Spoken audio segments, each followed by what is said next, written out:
Defesa Coletiva, o IDC. A senhora tem 15 minutos para as suas exposições. Tá. Obrigada, boa tarde a todos. Eu gostaria de agradecer o convite do deputado Franco Cartafina, que nos honra estar aqui nessa audiência pública desse assunto tão importante da nossa sociedade consumerista. O Instituto Defesa Coletiva é uma associação de defesa do consumidor que existe desde 1999.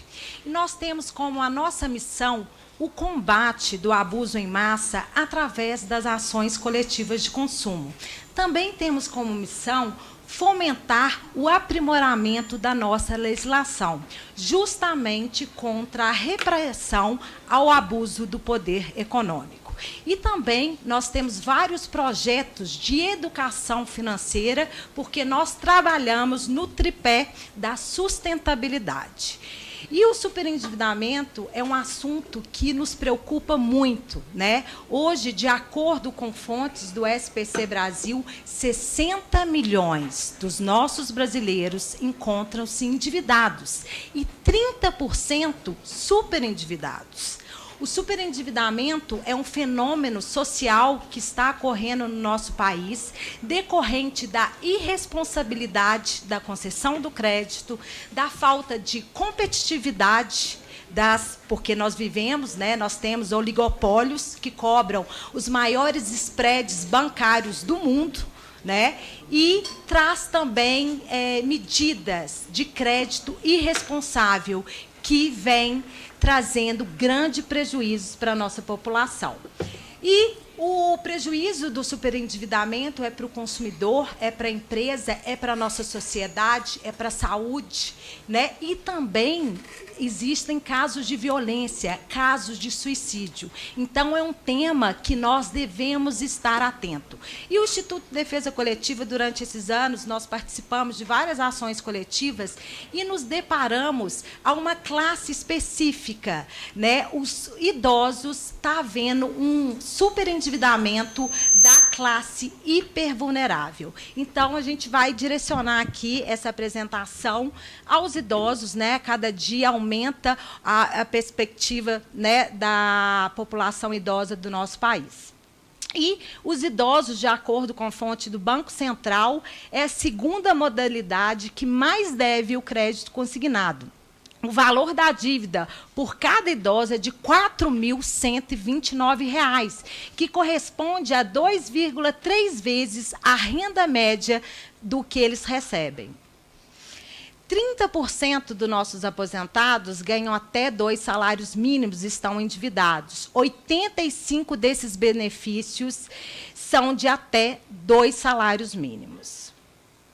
Bom, e o grande problema é a hipervulnerabilidade dos idosos. De acordo com pesquisas do IBGE, apenas 7% das pessoas com acima de 50 anos de idade têm condições de refletir sobre uma cláusula contratual complexa. E nós temos no país também uma cultura, né? A dificuldade do brasileiro em matemática, nós estamos nos piores rankings mundial de matemática. E nós temos o analfabetismo funcional, que atua quase até 80% dos nossos idosos. Bom, de um lado nós temos o superendividamento, deputados, da nossa população.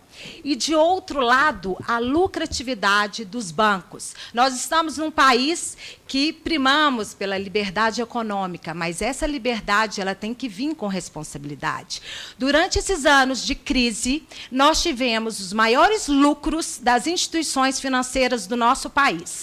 A crise não parou os lucros. Isso não é ruim, é claro que nós temos que ter lucro, mas não lucro em cima dessa população hipossuficiente e hipervulnerável.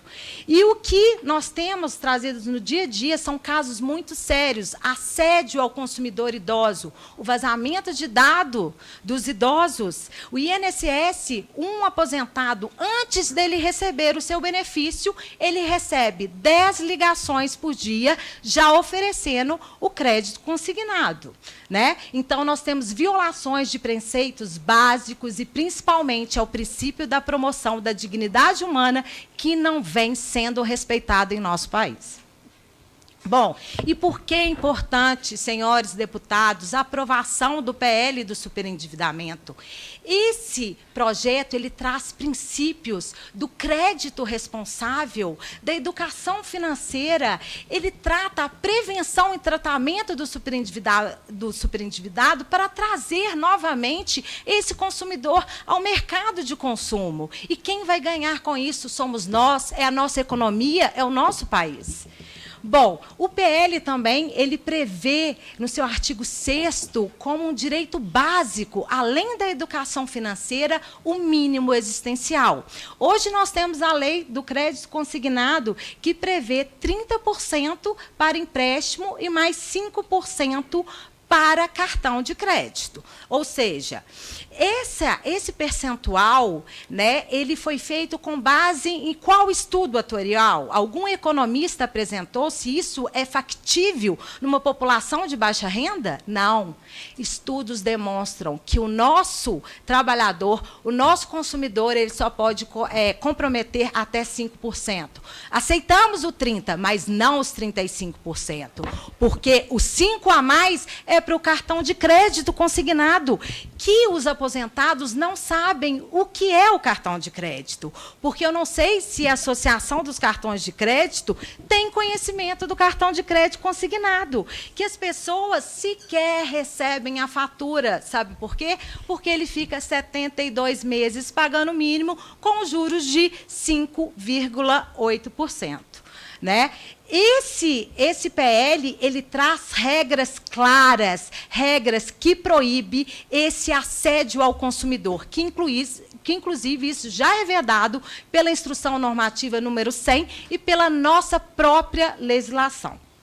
Bom, uma outra coisa eu já coloquei sobre a questão do assédio, né, que vai ser proibido expressamente, e caso essas instituições financeiras, se elas violarem a lei, vai ter penas severas, como a redução dos juros ou até a nulidade desse contrato. Isso daqui é alguns casos que a gente tem, ações que trazem a publicidade responsável, que hoje é muito comum no nosso país. E o PL, ele também traz regras severas para essa publicidade. Vai ser proibido, por exemplo, publicitar que vai ser emprestado para o consumidor sem uma avaliação do crédito. Uma outra questão do crédito irresponsável é a questão da informação adequada aos hipervulneráveis. Então, também no PL, ele traz também normas expressas e adequadas para essas informações. Isso daqui é um caso de um case que a gente tem, uma ação coletiva, em que um banco mineiro ele lesou mais de 2.000 aposentados, que, quando o aposentado hipervulnerável ia lá receber o seu benefício, o posto te ajudar a falar, aperta, aperta, aperta, a Dilma deixou, aperta. O que o funcionário fazia? Empréstimo em nome do aposentado. Nós temos um caso de uma deficiente visual que ela perdeu a visão, porque quando ela foi receber o LOAS, que é aquele benefício do miserável, quando ela chegou lá, foi contraído um empréstimo de R$17.000. Então, isso é real, é necessário regras, né, que trazem penalidades para esse crédito irresponsável. E uma outra coisa importante é a capacidade de crédito, né? O banco, ele tem a expertise, ele tem condições de avaliar aquela capacidade de crédito. Tem o banco de dados, tem o SPC, Serasa, agora o cadastro positivo. Ele também tem o dever de ser responsável nessa concessão de crédito. Nós temos outro caso aqui, real, dos garis de Belo Horizonte, que no ano de 2007 eles tiveram a retenção de quase 100% do salário para pagar empréstimo. Esse é o Vanderlei. O Vanderlei saiu na capa do Estado de Minas porque ele recebia um salário, o gerente do banco deu R$10.000 e deu um cartão de crédito internacional para um gari que ganha um salário mínimo. Então, esta é a nossa realidade do nosso país. Precisamos, sim, deputados, da aprovação desse PL, que traz o mínimo existencial e também penalidades com dilação de prazo, redução dos encargos da dívida e consolidação de garantias. Bom, uma questão muito importante é o direito de arrependimento, o direito da reflexão daquele consumidor que vai ter essa renda, que vai ter esse empréstimo com pagamento direto, ele poder refletir, porque muitas vezes ele é vítima de fraudes, vítima da própria família. Só que se a família explora o idoso, é porque as normas são frágeis. No momento que a gente tem uma lei que traz regras com penalidades severas, nós também teremos bancos concedendo o crédito de uma forma responsável. Bom, isso daí eu já falei, pode passar. E o Instituto de Defesa Coletiva ele vem desenvolvendo há 2 anos um projeto do crédito consciente para idosos, justamente com recursos de uma ação coletiva, que a gente fez uma autocomposição, a gente conseguiu alterar o modus operandi de um banco que traz vários alertas. Depois desse acordo, nós não tivemos mais nenhuma reclamação contra essa instituição. E também trazemos aqui o nosso documentário Covardia Capital, que ganhou o prêmio de melhor documentário no Festival de Cinema Internacional de Trancoso. No final da minha apresentação, eu vou trazer aqui para vocês a compilação do filme. Então, já finalizando aqui, o Instituto de Defesa Coletiva apoia o PL 3515 de 2015 e acreditamos, sim, que é possível ter um país democrático, porque o lucro a qualquer custo não combina com a democracia. Nós queremos liberdade econômica, mas que essa liberdade ela seja caminhada, seja seguida da responsabilidade e da competitividade.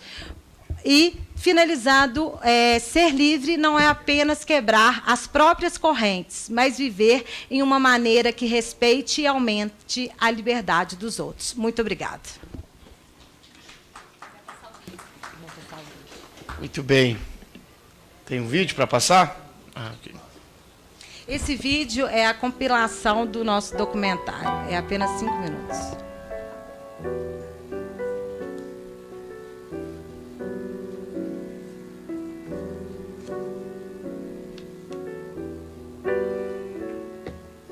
Meu nome é Vicente. Meu nome é Marlene. Nós somos casados há 43 anos, né? De muitas lutas, mas muitas coisas maravilhosas de Deus. Começamos a identificar um certo grupo que estava apresentando o mesmo problema. Eles traziam para a gente uma questão relacionada ao empréstimo que era impagável. Dia que ele está alegre, dia que está triste, dia que está cheio de problema, entendeu? Após 1 mês, 2 meses, um outro empréstimo era feito. Ou seja, a gente identificou a própria escravidão financeira do idoso. Isso não tinha fim. Quando a menina está arrasada, não sei o que... Poxa, o que é isso, só? Não, nossa vida está um caos. Nossa vida está um caos. Nossa vida está um caos. Você vê assim, você olha para gente assim, não sabe como sofrimento. Meu e dela. A sociedade líquida atual, centrada no consumo, tendo o consumidor como ponto central desta sociedade, ela acaba tendo no crédito um seu principal instrumento. Quem contrai essas dívidas não é só o idoso. Muitas vezes ele nem precisa desse dinheiro. A família contrai a dívida, a mídia estimula, os bancos estimulam, isso vai virando uma bola de neve, com juros cada vez mais altos, vai acabando com a tranquilidade do idoso. Essa bola de neve, ela não é criada pelo consumidor endividado, ela é criada pelo mercado, que não olha e que não vislumbra aquele consumidor dentro daquilo que foi o seio trazido pela Constituição da República de 88, que é ao centro do Estado Democrático de Direito, que é a dignidade da pessoa humana. Isso não é olhado. Um país como o nosso, que está vivendo uma recessão grave nos últimos anos, nós temos um banco como uma das maiores instituições financeiras do mundo. Na verdade, nós estamos falando de dinheiro, nós estamos falando de pessoas, nós estamos falando de capitalismo, nós estamos falando de lucro sem limitação, sem nenhuma responsabilidade moral ou ética. Será que as pessoas que atuam ou até que inventam esse serviço, ou essa atitude do banco, porque isso é feito por pessoas. Será que elas dormem? O crédito consignado ele foi criado pela Medida Provisória 130 de 2003 e foi regulado pela Lei 10.953 de 2004. Antes, o salário do trabalhador, os proventos, a aposentadoria e as pensões eram protegidos pela nossa Constituição Federal. Aliás, até hoje, o salário é protegido pelo artigo 7º, inciso 10 da nossa Constituição, que fala que o salário ele é impenhorável. Ora, se o nosso salário, a nossa pensão, ela é impenhorável por uma decisão judicial, como os bancos podem deter esse poder de reter o salário do consumidor? Assim que a lei foi criada, houve uma corrida das instituições financeiras para aumentar os seus lucros em detrimento do superendividamento dos idosos. Porque sem dinheiro, sem carro, e quase fico sem mulher ainda, com a brigaiada que nós brigamos de 24 horas direto. Nós brigamos direto assim, nós brigamos muito. Em cada cidade, em cada estado, o nosso país precisa cuidar mais dos idosos. Uma depressão acaba com a saúde do idoso, o exclui da sociedade, e isso mostra o quão pobre é um país. Porque um país desenvolvido, ele cuida dos seus idosos. Acredito que o poder econômico tem que saber que eles não são intocáveis, eles não são acima de qualquer coisa. Eles têm que saber que do outro lado existe a resistência e que a gente está aqui para ser essa resistência.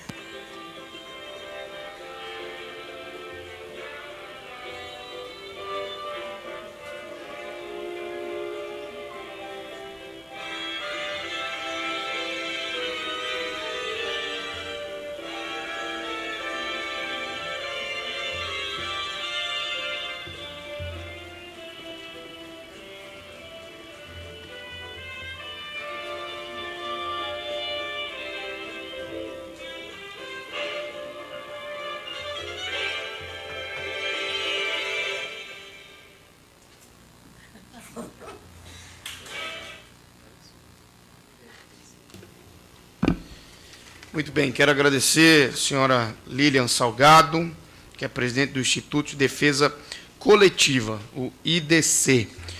Quero constar aqui os nobres participantes